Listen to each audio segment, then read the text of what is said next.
जय श्री हरि विठ्ठल।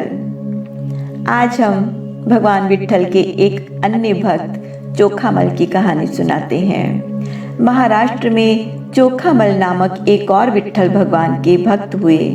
जात के वह मोची थे। किसी के यहाँ कोई जानवर मर जाता तो उसे कहते कि आकर ले जाना और चमड़ा उतार लेना।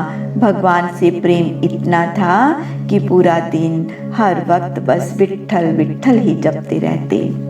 जब किसी के यहाँ से मरा हुआ जानवर उठाने जाते और उसे घसीटने लगते तो इतना भारी जानवर उनसे खींचा न जाता तो विठ्ठल भगवान को आवाज देते कि देख तो विठ्ठल, मैं इतना बड़ा बैल कैसे घसीटूंगा, जरा कृपा तो कर मुझ पर। तो भगवान ही कोई रूप बनाते और जानवर खींचने में उसकी मदद करते। चोखामल उसका चमड़ा उतारता, उसे बाजार में बेचता और उससे अपना गुजर बसर करता, और अगर कुछ बच जाता तो उससे संत लोगों की सेवा कर देता। मोची जात का होने के कारण लोग उसका सम्मान कम ही करते थे, लेकिन उसे कोई फर्क ही नहीं पड़ता था। कोई उसका मान करे या सम्मान करे, वह तो बस हर घड़ी विठ्ठल विठ्ठल विठ्ठल विठ्ठल विठ्ठल विठ्ठल विठ्ठल विठ्ठल। एक बार चोखामल जी विठ्ठल भगवान के मंदिर के पास से गुजर रहे थे तो मौसम का पहला केला नजर आया। उसने सोचा कि यदि यह केला मुझे मिल जाए तो मौसम का पहला नया फल मैं विठ्ठलनाथ को भोग लगा दूं। चोखामल ने वह केला खरीदा और मंदिर में चला भगवान को भोग लगाने के लिए। मंदिर के बाहर कुछ शरारती लोगों ने उसे रोक दिया कि चल जा, तू नहीं जाएगा अंदर, तू तो मोची है ना। उस वक्त कुछ लोग जात पात का बड़ा भेदभाव करते थे। उन्होंने चोखामल के साथ मारपीट भी की और उसके हाथ से केला छीनकर दूर फेंक दिया। चोखामल ने केला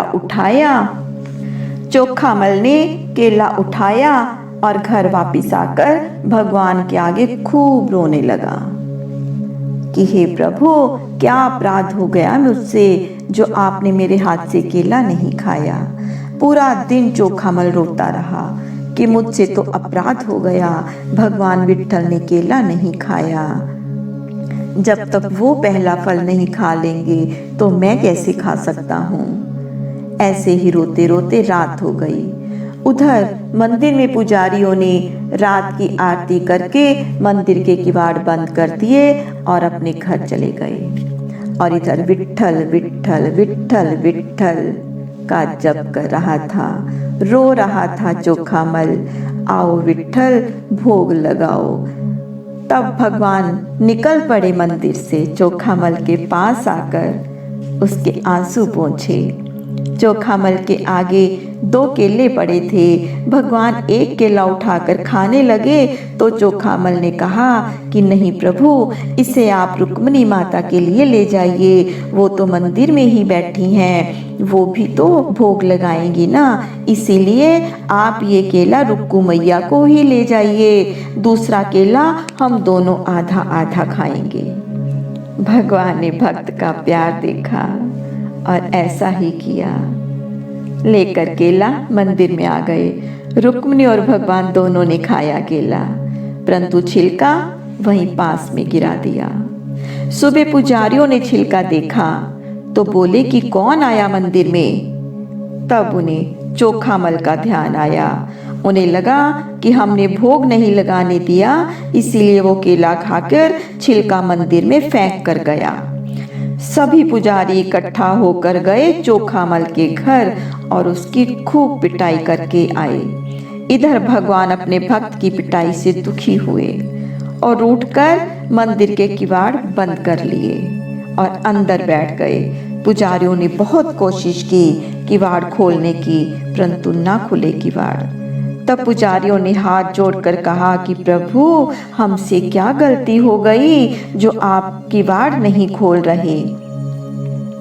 तभी आकाशवाणी हुई कि अरे मूर्खों, तुम लोगों ने मेरे भक्त को बहुत सताया, मैं तुम लोगों का मुंह नहीं देखना चाहता। बड़े ज्ञानी बने फिरते हो, तुम्हारे पास ज्ञान तो है, परंतु भक्ति से तुम लोग खाली हो। और वो चोखामल मेरा सच्चा भक्त है, उसके पास ज्ञान नहीं है, परंतु वो मुझे प्रेम करता है, दिन रात मेरा ध्यान करता है, मेरा नाम जपता है। वो नीच जात होकर भी मान अपमान से ऊपर उठा हुआ है, और तुम ज्ञानी होकर भी नफरत करते हो, झगड़ा करते हो। जाओ, मैं तुम्हारी शक्ल नहीं देखता। अब तो सब गिरकर क्षमा मांगने लगे। भगवान बोले, एक ही उपाय है, जाओ चोखामल को अपने कंधे पर उठा कर लाओ और उसके चरण धोकर पानी अपने माथे पर लगाओ। तब सब लोगों ने ऐसा ही किया। चोखामल को मंदिर में लेकर आया गया, उसके पैर धोए, मंदिर के किवाड़ खुल गए। चोखामल ने भगवान के दर्शन किए। भगवान ने इस तरह सबका अहंकार तोड़ दिया। अरे मूर्खों, ऊंची जात में जन्म लेने से कोई ऊंचा नहीं हो जाता। सत्य कर्मों और प्रेम से ही इंसान ऊंचा होता है। मैं जात पात नहीं मानता, मैं तो बस प्रेम का रिश्ता ही मानता हूँ। प्रेम और सच्ची भक्ति से कोई भी मुझको पा सकता है। तब से यह नियम बनाया गया कि चोखामल को मंदिर में आने से कोई नहीं रोकेगा। भगवान को भोग लगी हुई थाली चोखामल को ही मिलेगी। भगवान ने ऐसे अपने भक्त का मान बढ़ाया। ऐसे हैं भगवान जी। तो बोलिए भगवान विट्ठल की जय हो।